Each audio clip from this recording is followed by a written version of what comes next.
जय Hind and hello guys, स्वागत है आपका आपके अपने YouTube चैनल ज्ञानदेह होस्ट में। एंड इस वीडियो के अंदर आपको बताने वाला हूं MPESB कृषि विस्तार अधिकारी यानी कि RAEO भर्ती 2026 ऑनलाइन फॉर्म के बारे में कि कैसे आपको लास्ट डेट अपडेट के साथ फॉर्म को कैसे फिल करना है।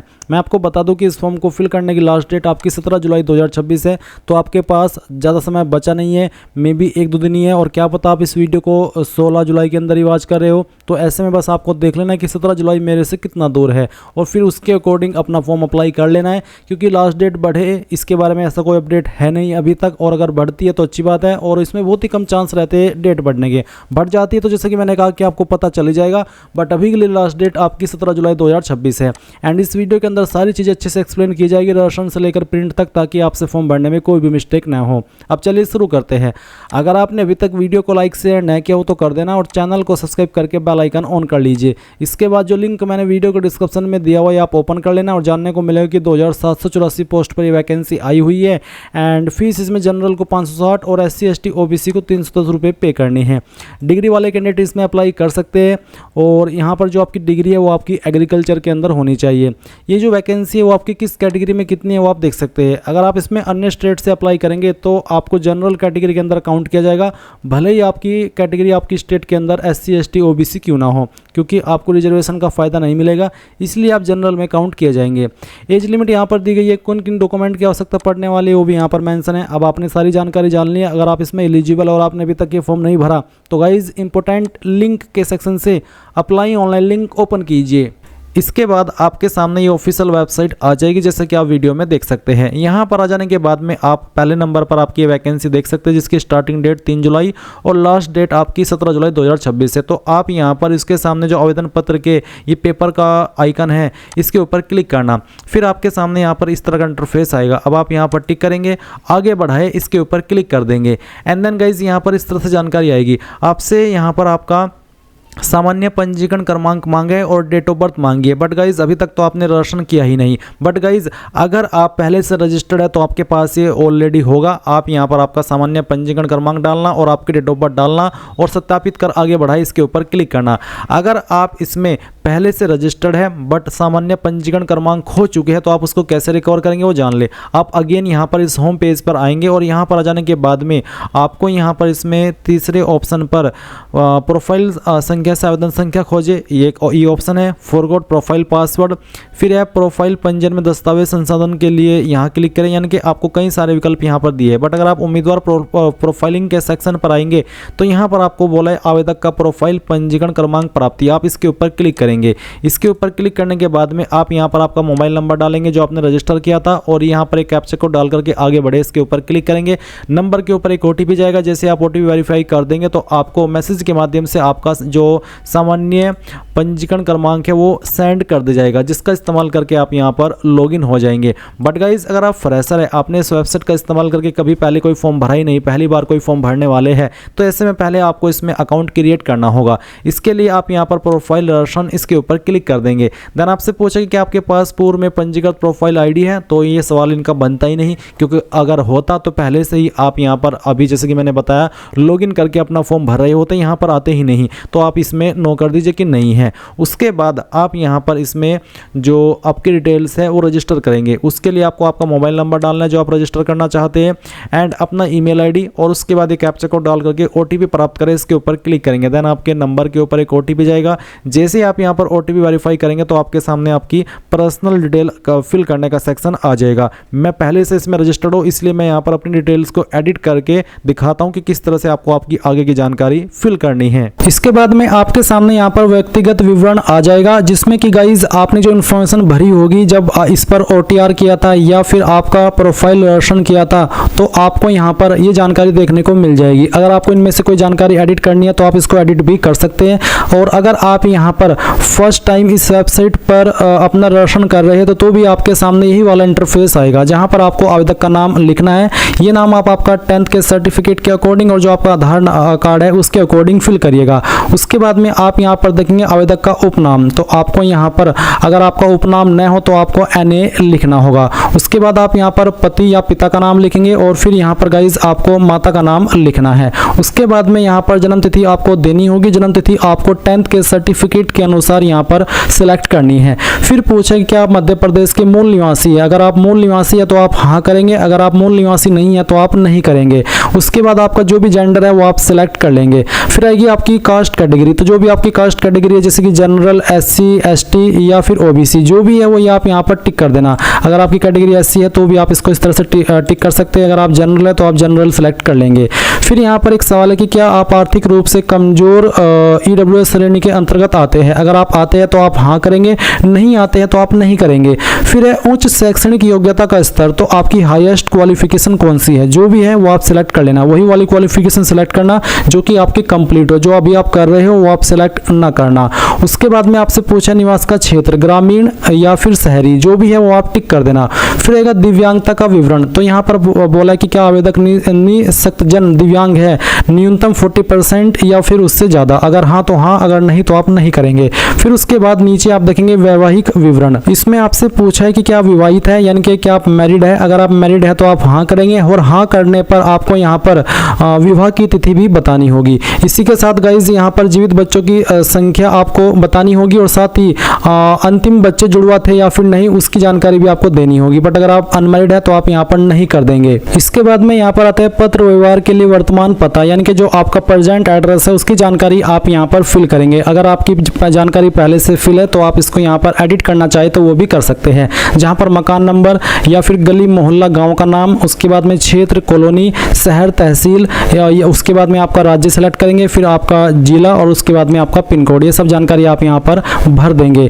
इसके बाद आप देखेंगे नीचे संलग्न दस्तावेज, तो आपको यहाँ पर देखने को मिलेगा कि आवेदक के शरीर का स्थायी पहचान चिन्ह, आपकी बॉडी के ऊपर ऐसा निशान जिससे आपकी बॉडी की पहचान हो सकती है। ये निशान आपकी बॉडी के ऊपर कोई भी हो सकता है, जैसे कि जलने का, कटने का या फिर बर्थ मार्क। बट आपको मैं सजेस्ट करूंगा वही निशान के बारे में बताइए जो कि प्राइवेट जगह पर ना हो और पब्लिक जगह पर हो, जिसको आप दिखा भी सके टाइम आने पर। तो आप यहाँ पर उस निशान के बारे में लिख देंगे। अगर आपकी बॉडी के ऊपर ढूंढने के बाद भी कोई ऐसा निशान नहीं है तो आप यहाँ पर नो मार्क लिख सकते हैं। उसके बाद आता है परीक्षा कक्ष में प्रस्तुत किए जाने वाला फोटो युक्त पहचान पत्र, कौन सी ID से आप अपना वेरिफिकेशन करना चाहेंगे वो ID आप यहाँ पर सिलेक्ट कर ले। मैंने आधार कार्ड सेलेक्ट किया हुआ है और उसके बाद में आप यहाँ पर पहचान पत्र क्रमांक और फिर उसको दोबारा डाल करके वेरीफाई कर देंगे। इसके बाद में गाइज यहाँ पर एक लाइन है, do you want to edit change your documents, ये जो ऑप्शन है ये उनके सामने आएगा जो कि अपनी जो प्रोफाइल डिटेल है उसको एडिट कर रहे हैं। अगर आप यहाँ पर फर्स्ट टाइम रजिस्ट्रेशन करते समय फॉर्म भर रहे हैं तो आपके सामने भी सेम इंटरफेस आएगा जैसे कि आप वीडियो में देख सकते हैं, बट आपके सामने ये वाली लाइन नहीं आएगी। आप यहाँ पर डायरेक्टली घोषणा पत्र के ऊपर टिक करेंगे और उसके बाद में पंजीकरण करें इसके ऊपर क्लिक करेंगे। बट क्योंकि आप तो ऑलरेडी रजिस्टर्ड है और आपको आपका जो फोटो है या फिर जो अन्य डॉक्यूमेंट्स हैं उनको एडिट करना है तो आप यहाँ पर हाँ कर दीजिएगा और उसके बाद में पंजीकरण संशोधित करें इसके ऊपर क्लिक कीजिएगा। अब आपके सामने यहाँ पर इस तरह से इंटरफेस आएगा जैसा कि आप वीडियो में देख सकते हैं। आपको काफ़ी सारे इंस्ट्रक्शंस दिए गए हैं, ये इंस्ट्रक्शंस आपको पढ़ने हैं और इन इंस्ट्रक्शंस के अकॉर्डिंग ही आपको आपका यहाँ पर लाइव फोटो क्लिक करना है। और गाइज यहाँ पर जैसे कि आप देख पा रहे हैं इस तरह से ऑप्शन आएगा, photo capture, get photo, generate QR। अगर आप मोबाइल से फॉर्म को भर रहे हैं तो आप जनरेट QR कोड के ऊपर क्लिक करके QR कोड के माध्यम से अपने मोबाइल से फोटो क्लिक कर सकते हैं। तो चलिए मैं यहाँ पर फोटो कैप्चर कर लेता हूँ। फोटो कैप्चर करने के बाद में इस तरह से आपके सामने आपका फोटो आ जाएगा। और गाइज मैं आपको फिर से यहाँ पर रिमाइंड कराना चाहूँगा कि अगर आप फॉर्म को मोबाइल से भर रहे हैं तो आप यहाँ पर लाइव फोटो अपलोड करने के लिए ये जो जनरेट QR है इसके ऊपर क्लिक करेंगे। आपके सामने QR कोड आएगा जिसको स्कैन करके आप आपका जो फोटो है वो अपने मोबाइल से अपलोड कर सकते हैं।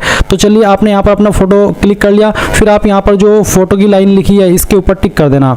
इसके बाद आप यहाँ पर नीचे की तरफ आएंगे और देखेंगे सिग्नेचर, तो आपको यहाँ पर ब्राउज के ऊपर क्लिक करना है और जो आपकी सिग्नेचर की फाइल है वो सिलेक्ट कर लेनी है। सिग्नेचर की फाइल सिलेक्ट करने के बाद में आपको इस तरह से उसको क्रॉप कर लेना है और जितने जगह पर आपका सिग्नेचर है बस उसको ही रखना है और फिर यहाँ पर इस राइट के निशान पर क्लिक करना है, आपका सिग्नेचर यहाँ पर आ जाएगा। फिर आप सिग्नेचर के जो नीचे जो लाइन लिखी है वो यहाँ पर टिक कर दीजिएगा। इसके उसके बाद है हैंड रिटन टेक्स्ट। उसमें आपको जो लिखना है वो यहाँ पर आपके सामने है। ये जो लाइन लिखी गई है, मैं घोषणा करता हूँ कि मेरे द्वारा आवेदन में दी गई समस्त जानकारी। आपको एक ब्लैंक पेपर यानी कि कोरा कागज लेना है और उसमें ये जो लाइन है, चाहे आप इंग्लिश के अंदर लिखे या फिर हिंदी के अंदर लिखे, कोई एक लैंग्वेज में लिखना ही अनिवार्य है। दोनों में लिखना चाहिए तो आपकी मर्जी है। आपको अपने हैंड से रिटर्न करनी है, बिल्कुल ऐसे ही जैसे कि यहाँ पर लाइन लिखी गई है।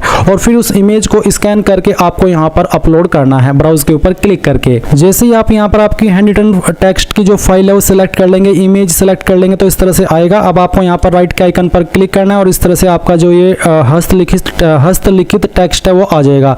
अब आप यहाँ पर टिक कर देना। इसको टिक करने के बाद में आप upload photo signature hand written text इसके ऊपर क्लिक करेंगे। गाइज जैसे ही आपका लाइव फोटो सिग्नेचर और हैंड रिटन टेक्स्ट अपलोड हो जाए तो आप यहाँ पर नीचे बाकी के डॉक्यूमेंट अपलोड करेंगे। और अगर आपको फोटो सिग्नेचर और हैंड रिटन टेक्स्ट अपलोड करने में इशू आ रहा है तो गाइज मे बी आप सही से जो इंस्ट्रक्शंस आपको दिए जा रहे हो वो फॉलो न कर रहे हो, आपकी फोटो क्वालिटी अच्छी ना हो हैंड रिटन टेक्स्ट की या फिर सिग्नेचर की, या फिर जो आपका लाइव फोटो है वो जो इंस्ट्रक्शंस आपको बताए हैं वो इंस्ट्रक्शंस अच्छे से फॉलो करके आप उसको नहीं ले रहे हो, कैप्चर कर रहे हो, तो इस वजह से ये सब प्रॉब्लम आ सकती है। इसलिए आपको ध्यानपूर्वक बहुत ही अच्छे से सावधानी से अपना यहाँ पर फोटो सिग्नेचर और हैंड रिटन टेक्स्ट अपलोड करना है।